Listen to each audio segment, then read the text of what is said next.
Hello and welcome to Mill Safety Training.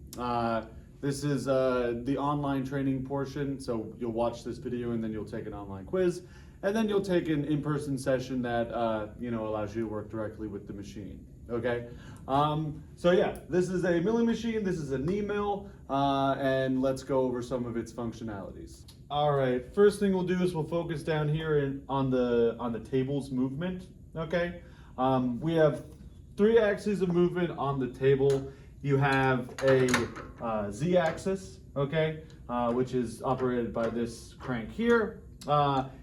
Every rotation of this handle is going to be 0.1 of an inch, okay, and again it moves the table up and down. We have a single Y handle here, okay. Every rotation of this is going to be 0.2 of an inch, okay, and then we also have an X handle that extends through the machine. So the X handle as well as the Y handle are attached to these lead screws, okay, that move the table, okay. The lead screw extends for the X axis, so each handle sort of does the same thing. But yeah, every rotation of the X handle, like the Y, is going to be 0.2 of an inch. If we zoom in on each one of these handles individually, we could see that there's a little bit more functionality to it than just moving up and down. We can take measurements using the handles here. So if you zoom in a little bit, you can see that there are numbers on the dial here. Okay, there's also this knurled nut. Okay, knurling is basically just a roughened surface like that. That's like kind of systematically rough and kind of looks like diamonds. But I can loosen that up. Okay, and then it allows me to freely rotate my dial, okay, and I could set that at a 0 position if I'd like, okay, and tighten that up once more, and then now my handle moves with the dial, okay, and you have the same sort of functionality on the X and the Y axes as well, okay. All right, so after talking about the X, Y, and Z travel on the machine, let's focus a little bit on the fixturing methods that you might want to use while using the mill. Okay, I guess the most simple method would be, something that you don't do very often would be to fixture it directly to the table itself. Okay, the table, as you can see, has these channels in it. I have a lot of stuff on here because I want to show you some other fixturing devices we have, but you could put it directly on the surface there. All right, number of reasons why you might not want to do that. For instance, with the part that we have here, it has through holes, so that's holes that go all the way through the part. And if you have that, and if you have a table underneath it, you definitely don't want to sacrificially drill into your table. But there are some times when you have a really, really big part that won't really fit in a vise or well, and you have to use the table. Another disadvantage with bolting something directly to the table is indicating. Okay, so usually when you have a hole pattern, you want the holes to be parallel, like the line of action between two holes to be parallel with a given edge or combination of edges. So usually it helps to use a vise. Okay, this is kind of the go-to whenever you're milling kind of anything. I would say 90% of the time, or even 95% of the time, I use just the vise here. And yeah, what you do is you indicate the back jaw, all right? And then every part you put in there, you could assume with a reasonable certainty that you're going to have, this edge here be along this edge, and they'll be true, okay? Other things you might want to use, we have a chuck here. So if you have a cylindrical piece that you want to do some milling on, you could fixture it with this. The thing that I was sitting on top of was the rotary table here, so I could have used the chuck and put it on here, but as you can see, this rotates like that.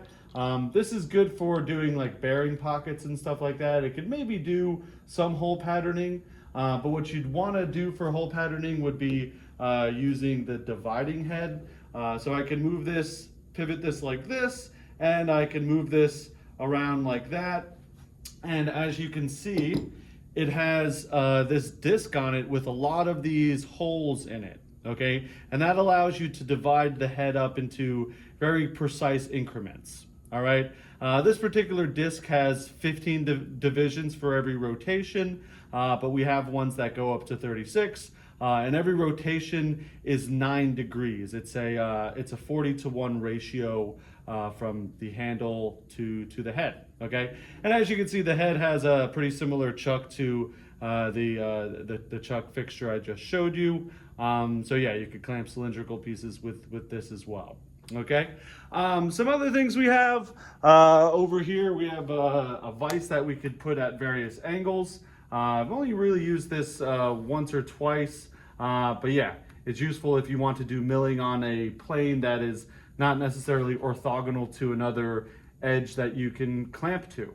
Okay, and then the last example I'll use, there are definitely other ways to fixture on a mill, but this is another somewhat common fixturing device. So you wouldn't put it on a vise like it is now. There's just not enough room really on the table, but you'd bolt it directly to the table. You'd have to indicate this edge. You know, usually that's what you have to do when you use one of these pieces.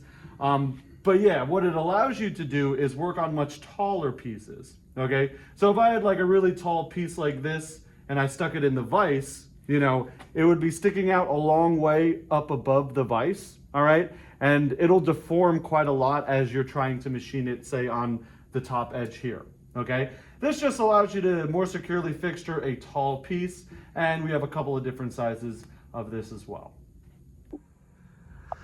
So now I want to direct your attention to the head of the machine. I'm going to first talk about the things that we don't normally change. So first things first, we could talk about these 4 bolts here. So if I loosen these 4 up, I could then rotate this bolt head and pivot it around this direction. Okay. Similarly, I have the 3 bolts in the back there where if I loosen those up and then turn the bolt's head all the way back here, then I can pivot the head inwards and outwards like that. Currently, we keep this such that the axis of the spindle is orthogonal to the table. And so we adjust that. We make sure that's adjusted every year so that we can have a consistent tram, and we know that all the edges of your part will be orthogonal with you know, a given face. Okay, so we've journeyed to the back of the machine now. There's some more functionality here, but what I could do back here is I could loosen these two guys here. I could turn this bolt's head, and it allows the head of the machine to telescope in and out. Okay, I could also loosen these 2 bolts as well as the corresponding bolts on the other side, and then that allows me to pull the head of the machine around so that I can, you know, it can swivel up about its base here. And you could even technically do milling operations on things that are not even on the table. The next thing I'll talk about in terms of the functionality of the head is all the quill stuff. Okay, so you have the quill handle here, and that allows the quill to move up and down. I also have a quill stop here, which makes it so that I can stop at a given position and it doesn't let me go any lower. I also have a quill lock, okay, which makes it so that I can't move it up or down. An interesting feature of this mill is the fact that it has quill auto feed. Okay, so what that basically does is move the head up and down, well, really just down, in relation to how the spindle is spinning. Okay, so I have this handle here, which allows me to disengage or engage the quill auto feed. So right now, when it's in this position, it's disengaged, and when it's all the way to the back here, it is engaged. Now, what that basically means is quill auto feed ready. That's sort of how I like to think about it. It doesn't actually start the feeding. So this handle here allows us to select whether or not we want the feed to be engaged or not. Okay, that's what it says up here. But right now, when it's in this position, it is engaged. And then when it's in this position back here, it's disengaged. What that basically means is the quill auto feed is ready or not ready. Sort of like when you are using the cruise control on your car and you have select cruise ready, and then you have to select another button to actually make it so that it maintains that speed. So sort of similar to cruise control. This is like quill auto feed ready. I sort of don't like the disengage / engage verbiage that it has there, but yeah, this makes it so that the quill feed is available.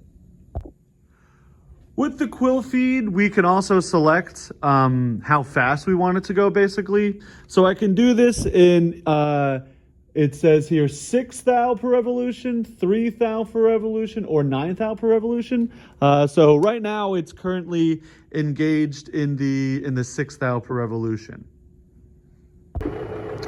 So once the spindle is running, I realize I haven't showed you how to start the spindle. I'll go over that in a minute when I work my way up the machine.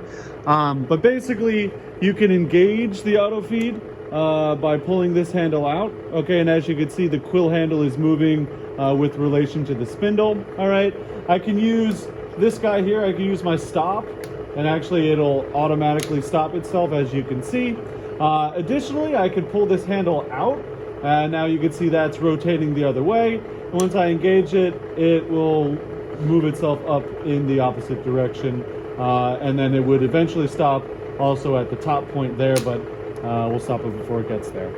And that is basically all the functionality of the quill auto feed. All right, so before we move on, I would like to backtrack a little bit. So we talked a little bit about the quill, right? And we talked a little bit about the table and how they can both move up and down, all right? And seemingly they do largely the same thing, right? So you have one thing that moves the tool closer to the part, you have one thing that moves the part closer to the tool. They're both kind of similar, right?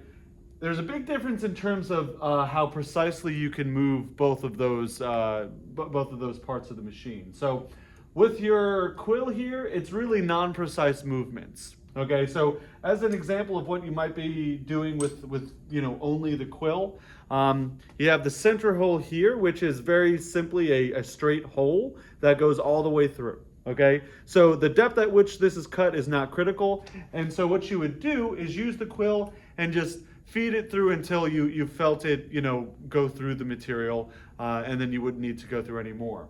An example where you would use just the table height movement would be in facing. Okay, so this is a shell mill or a facing tool, and what it's meant to do is sort of mow over the top of the material. Okay, so you move it back and forth in the X or Y direction, and you make the part effectively thinner. And whenever you change the Z height with facing, you will not be using the quill. Basically, you lock the quill out when you start, and you make every incremental movement with the table. Okay. The reason for that is because the Z has actually 3 reliable decimal places. Our digital readout allows us to get a 4th one in there, but really 3 reliable decimal places, which is a lot better than what you can get on the quill here. Okay. And then our third example would be counterboring. All right. So with counterboring, you use a combination of the table and the quill up here. So I would fixture the part in here. I would put my tool in there. Obviously, the part is not fixtured the way I would want. I would bring this down until I zeroed the Z where I wanted it to be. So right now I'm concerned with that edge there because I want to bore to this diameter up here. So I zero that out. I make sure my quill stop goes up to my quill position when it's locked out like that. I zero my Z. So right now the Z is zeroed. The quill is up against the stop, and the tool is right on the surface of the material. Okay. There's other ways to zero out tools like that with using a piece of paper, but largely if the tool is touching the top of the material and the Z is zeroed and the quill is up against there, what you'll be able to do then is unlock the quill, move it up and out of the way. And now what I can do is I can move the Z up in the increment of my hole's depth. So let's say it's 0.2. right? So if I make it 0.2, obviously that's 0.201. But what I'll be able to do now is go down to the stop position, and it will make a hole of that of 0.2012 inches at any location. So you can move the table around in the X and Y and go to all your hole locations and go down to your quill stop and make a hole of the same depth everywhere around. So to review, we have the center hole here. That's where you would be just using the quill. You have a facing operation. That's where you would be just using the table height or the Z. And then you have counter bores, which involve making a hole of 2 diameters. So you can see in the acrylic there, you have the one hole that goes all the way through. The counter bore hole is the hole of larger diameter that stops about halfway in the material. Okay, and again, that's done with using a combination of the quill and the Z handle as well. Next thing we're going to talk about is the tool changer for this milling machine. When I first came here in undergrad, we didn't have this pneumatic mechanism up at the top here, and basically you would change it by hand using a wrench that attached directly to the drawbar. All right, so first of all, you have different tools that you could put in here. All right, I could put a facing tool in here. I could put a variety of collets, and I could also put what I have in here now, which is a drill chuck. All right, all the tools that could fit in here have threading in there and a channel along the side here for the set screw. Okay, now to take a tool out or to put a tool in, the first thing I need to do is move the quill all the way up. Okay, I'll move the quill all the way up. I'll usually lock it, and I'll also bring the stop all the way up as well. Okay, so when I do this, okay, the drawbar, which has a little threaded end that allows you to accept the tool, but the other end of the drawbar is all the way up here and is now protruding out into the pneumatic tool changer. Okay, so once I have all this, sort of clamped up and I can't move the quill, what I'll do is I'll grab onto my my tool holder. I'll do green button and out. Okay, and that allows me to take my tool fully out. All right, so once the tool is fully taken out, I could put it back in. And what I'll do for that is I'll first reach all the way up. Yep, the lead screw, or sorry, the drawbar is there. I could feel the threaded end on the end of the drawbar. So that's all the way up and in the middle. But then on the side wall, what I'm gonna feel up for is a set screw. So the set screw will feel like a tiny little protuberance that is, on the otherwise very smooth bore of the cylinder in here. Okay, so now line that channel up with the set screw, stick it all the way up like that. I'm going to be careful not to get my fingers caught in there. Pushing up on that, green button, and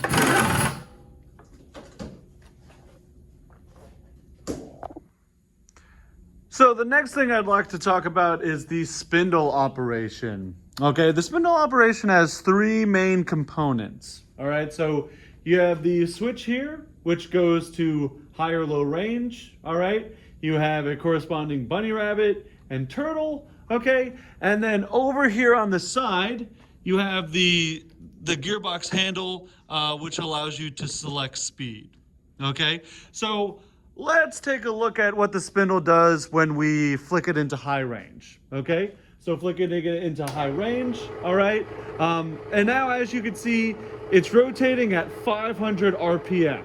Okay, so the bunny rabbit says 500 RPM. Currently, we are engaged in high range over here. All right, so when it comes to changing speed, we can change it with this CVT here. Okay, so this handle operates a CVT that allows us to slow down and speed up the spindle. Okay, currently it's in high range. High range sort of bottoms out at 500 RPM. Okay, and obviously we can increase it from there. The most important rule when you're changing the speed is to realize you should never touch this handle when the spindle is off.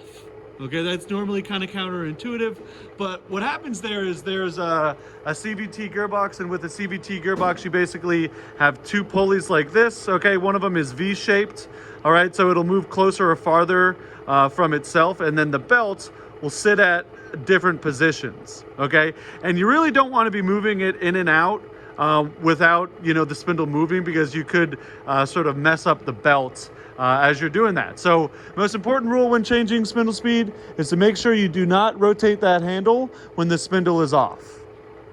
So if you wanted to change the spindle speed from high to low, in order to use the low range there, what we would do is change this gearbox setting. Okay, so as we push this in, we can disengage a pin that normally sits in that hole, and we could drag this whole thing down. So in this sort of middle position there, as you can see, I can rotate the handle very easily. That indicates that I am in neutral.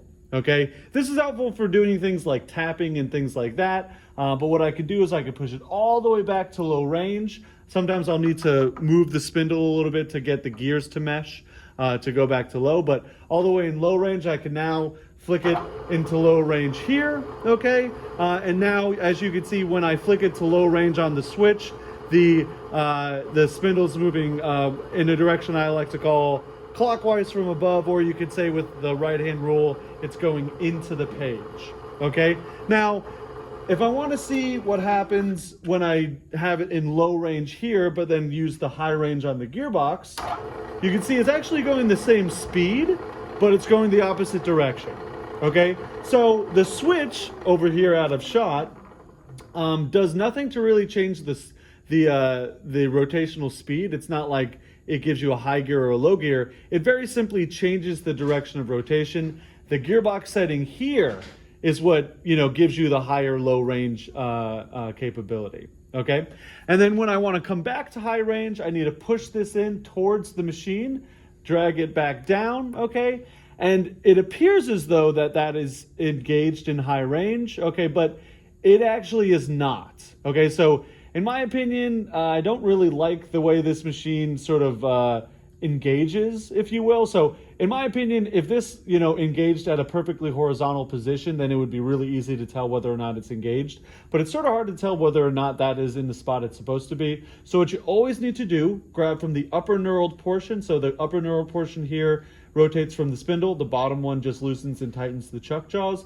But if I grab from the upper knurled portion, I can see that I give it a quick rotate, and then the gears mesh and it goes into gear.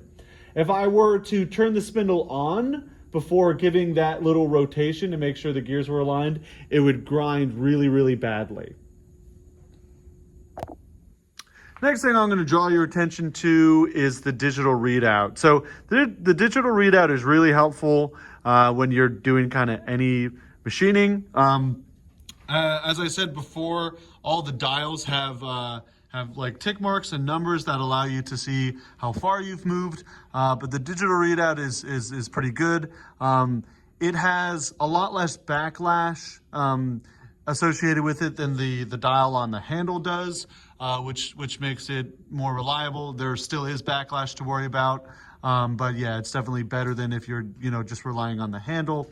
And there's some other functions here. All right, so if I start from the bottom on all these guys here, we have different user profiles. All right, so if you have different operations or different people using it, they might want a profile setting, and what that profile setting allows you to do is have a number of tools. So you have a tool number here that's associated with that, and I can do a number of things like give a timestamp to that particular tool, so I could maybe see how long it's going to take for a certain operation, or maybe see how long a tool lasts so that I could change the tool out before it fails or something like that. So a number of different reasons why you'd want to use a user profile number and a tool number, but I'll say that is something that is not normally needed for the class that you're enrolled in.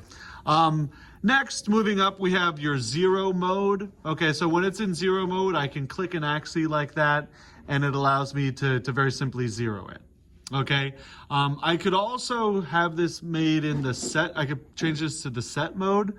So you can see that I press the 0/set button, and I can go between 0 and set. So now if I click an axis, I can say on datum 0, this is going to be my Y0.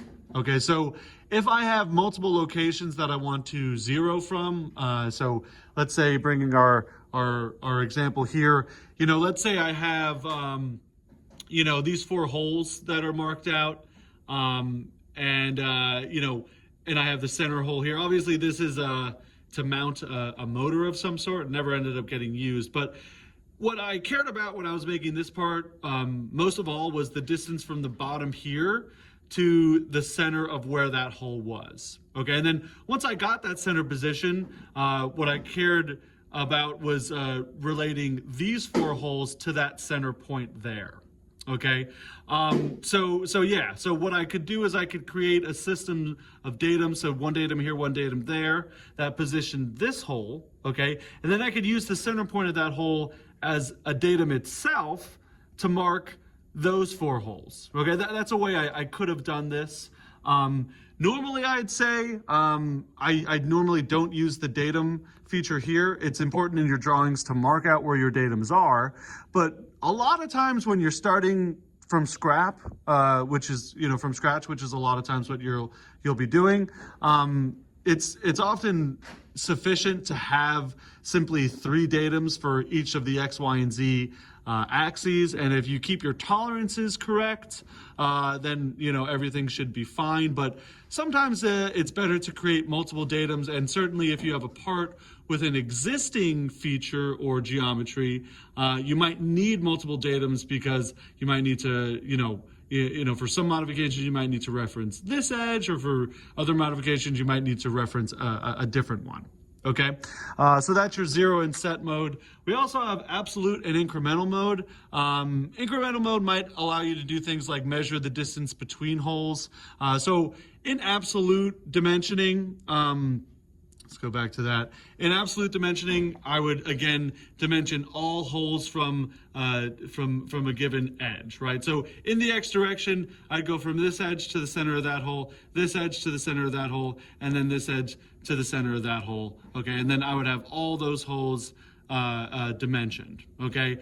If you're doing it in incremental mode, it would involve going from hole to hole. And again, depending on what your datums are, that might be more valuable. But normally I will keep it in the absolute machining mode. That's usually the way I like to do it. I could obviously toggle between inches and millimeters, so I could use these buttons here. I could scroll through these different features. I could tell it to do inches or millimeters and a number of other things. I could tell it my datums. I could tell it to have a certain dimension. Sometimes that helps when you're finding hole centers. But yeah, you also have your timestamp, okay? That allows you to tell how long you've been using a particular tool and things I talked about before.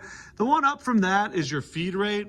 Okay, and that tells you how many inches per minute. Obviously it's in inches now, but that tells you how fast you're moving, and that's really helpful when you're tuning in your speeds and feeds for different operations. Okay, and then as I said before, you have your tool number and your datum number here that are referenced for you there. All right, so after talking about the machine itself, let's go over some of the tools you might be using with the machine, okay? So first ones I'll talk about are these ones, which are drill bits, which will probably be familiar to you. They're really much the same as the drill bits you might have at home. We might have slightly better quality ones, but they do basically the same thing. So drill bits are pointed on the top, okay? So they come to a more or less sharp point. They have flutes on the sides, okay? But the cutting edges are really only at the tip, okay? So what a drill bit is meant to do is plunge directly into a material, okay? And come right back out and make only a hole. All right, so with a drill bit, you're not meant to go side to side like this. Usually drill bits are a lot longer than they are in diameter. Okay, so they're not really strong in the lateral direction. They're not meant to cut anything except for cylindrical voids in materials or holes, right? So yeah, drill bits, really important. Next thing will be center drills, okay? So center drills come in various shapes and size, or various sizes, I should say, as well. They're all shaped more or less like this. As you can see, there's a very small tip at the end of both of these. And what you're supposed to do with the center drill is basically start or mark a hole.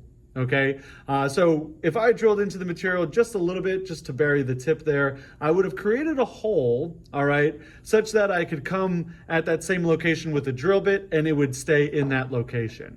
All right, so the benefits of this is, you know, in the chuck here, you hold it quite close to where the tip is, all right, which means it doesn't deform a whole lot as it's sticking out. If I went in there, if I went directly into bare material with a drill bit like this that is very skinny and, you know, quite long for how skinny it is, it might walk or deflect a little bit as it goes into the hole, meaning, you know, it might not go in directly over, the correct position. Okay, so the center drill allows us to mark a hole and start it before we go in to final size with your drill bit. Okay. Other things you might be using is an edge finder. Okay, so this is a device that we use to sort of probe for the side geometry of a part. You could also use an edge finder, I guess, with finding the center of holes or helping you start to find the center of holes. You also probably want to use an indicator to do that. But yeah. This is an edge finder. We'll give you a more hands-on explanation when you come into class. Other things you might use are taps. Okay, so this particular tap is in a tap wrench. Okay, a lot of times you could just put a tap into a drill chuck like this. Okay, to start a tap, sometimes you might want to use this because you could get a little bit more leverage on it as you're putting the tap in. What is a tap and what does it do? Well, it puts threads on the inside of a hole. Okay, as you can see with this acrylic part, these bottom two holes that come up from underneath were tapped.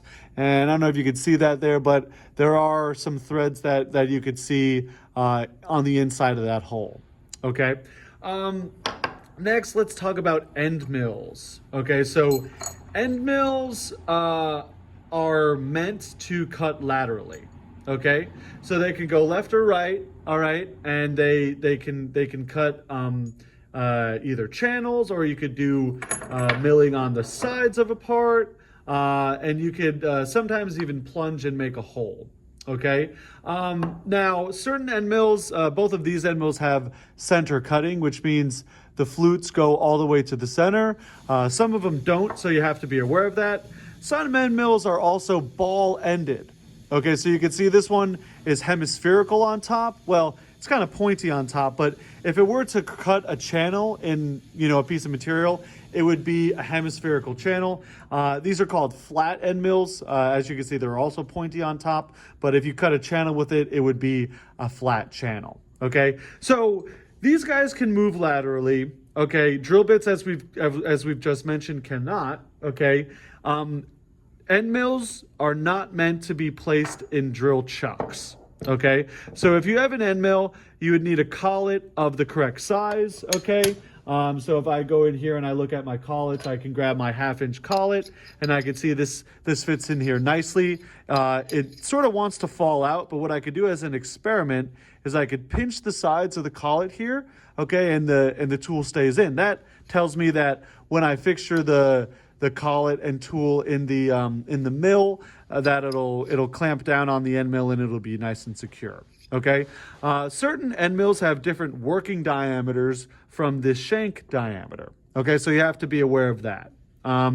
Yeah, and again, you also have ball end mills, so and those should not be confused with drill bits. Although this end mill and this drill bit are both the same size, they look like they have very, very similar tip geometry, okay?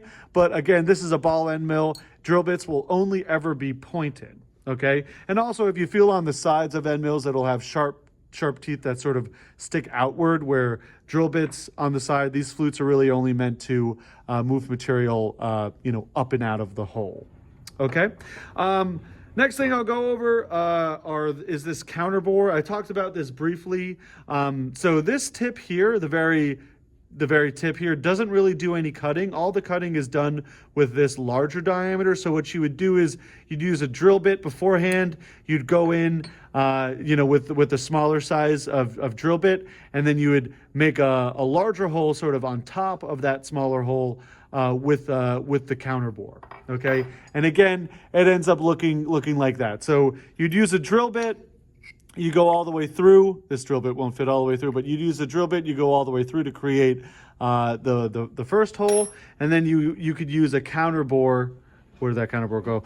You could use a counter bore to get yourself to the correct depth of that counter bore. Again, using the larger diameter here, and there are multiple sizes of counter bores.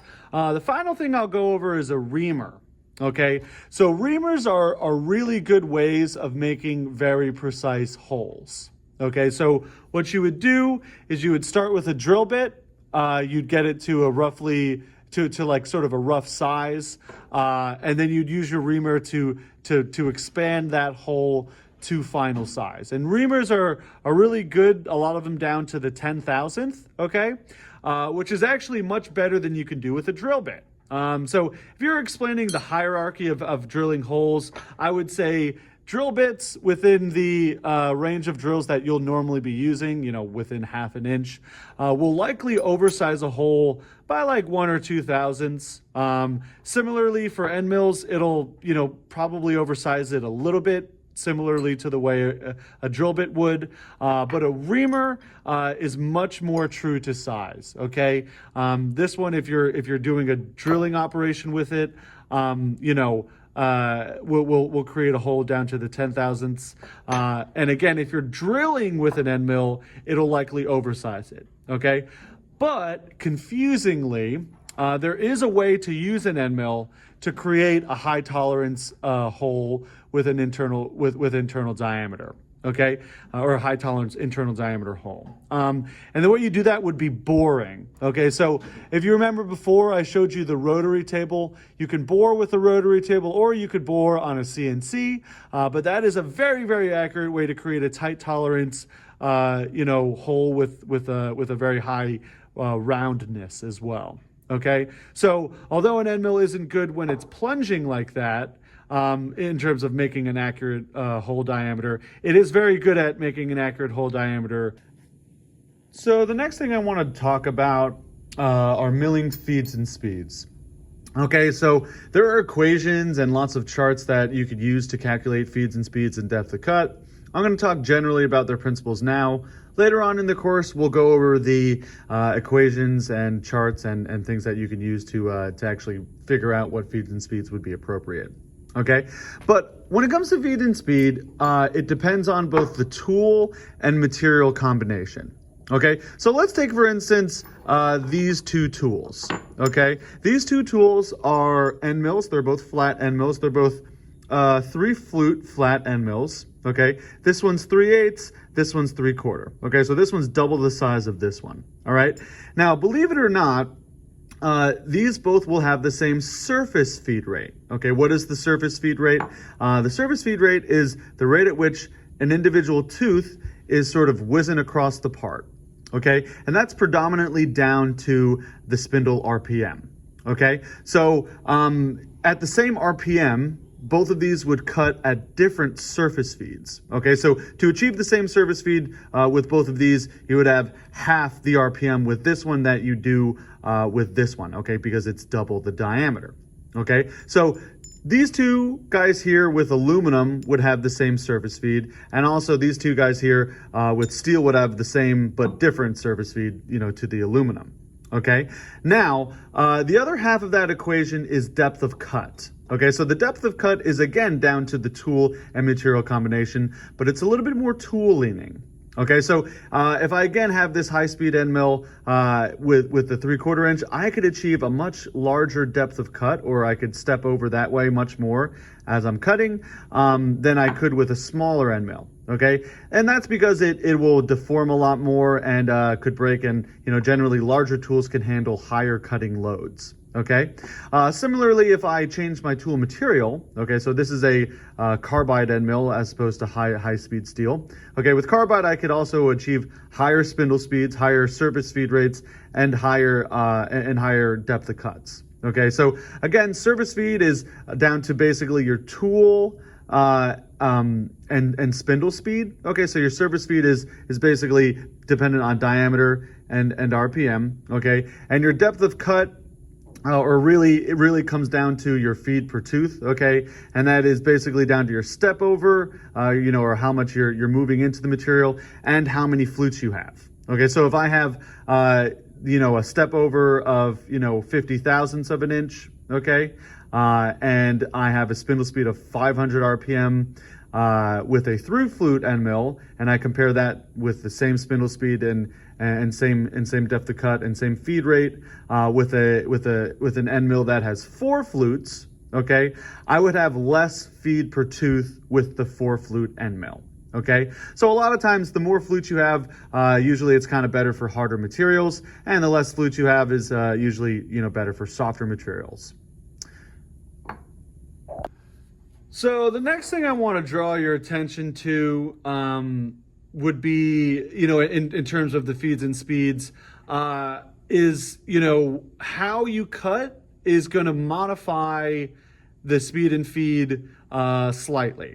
Okay, so the analogy I like to use for this is the Doppler effect. So if you're familiar with the Doppler effect from Physics 2, if I have a sound source and an observer, if my sound source is moving towards the observer, it'll sort of condense the sound waves and make it have a higher pitch, or at least to the observer it'll be a higher pitch. And as I'm moving away, my pitch will be it'll be a lower pitch because the sound waves, the wavelength will be farther across. Okay, this is similar to milling. Okay, so when you're using this end mill, you're only meant to be rotating from the clockwise from above direction, or right hand rule into page. Okay, so it only is meant to go in the clockwise from above direction because the way the teeth are, they're meant to sort of stab into the material and then exit and remove material. You don't want to be sweeping it across the material like that. So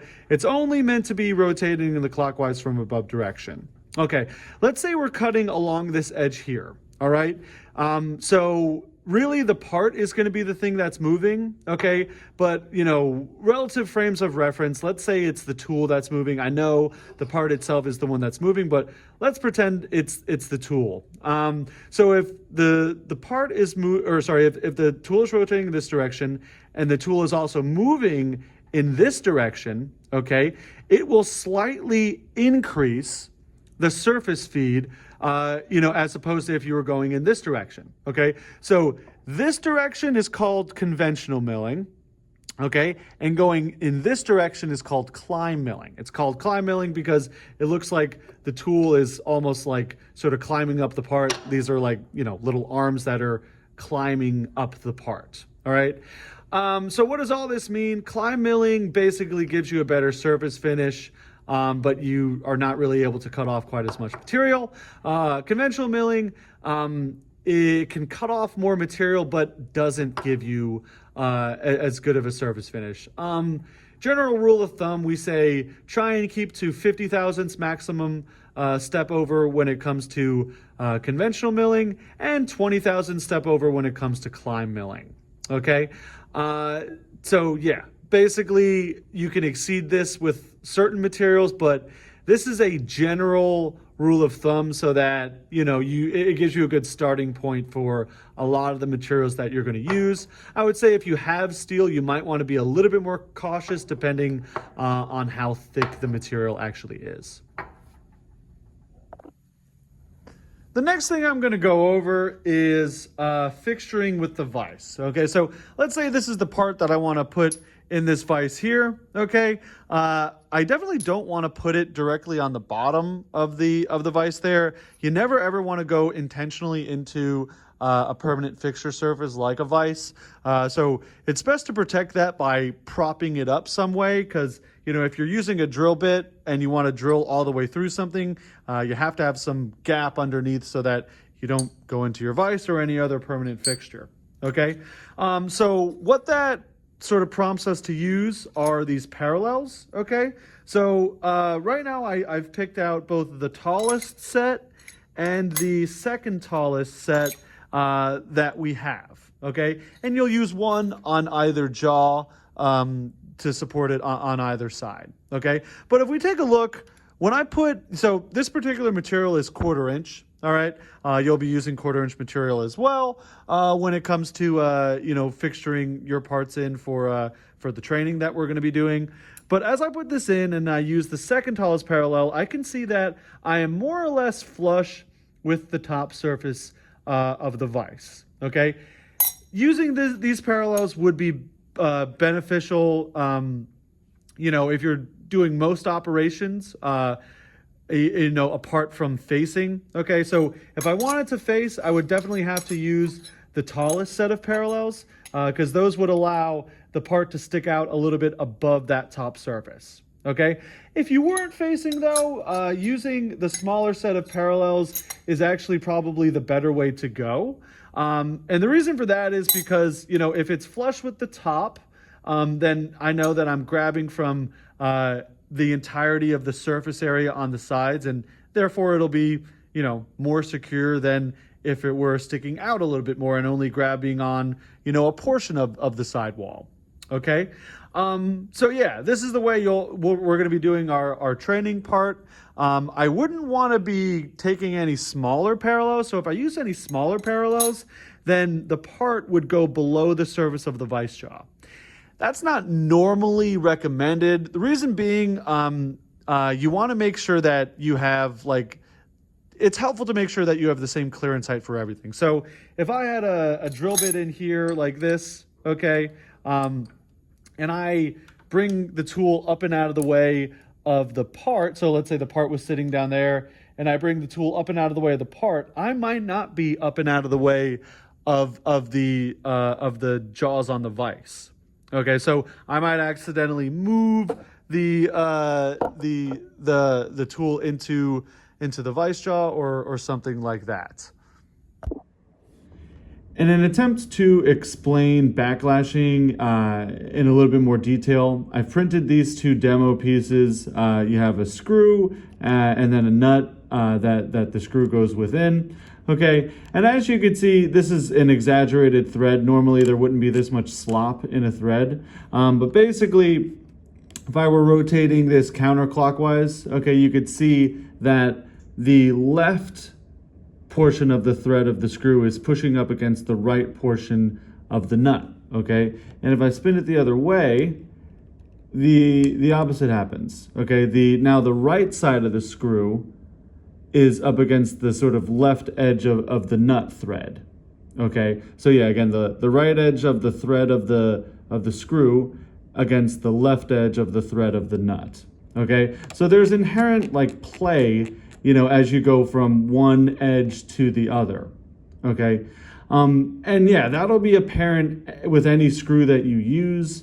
And certainly, you don't normally use the handles, but this is why reading from the handles is inherently a little bit more, or is inherently a lot more inaccurate than going with the digital readout, which takes this backlash out. Okay, so yeah, because the dial is on the handle directly, which is, an extension of this screw, then it'll have a little bit of this play.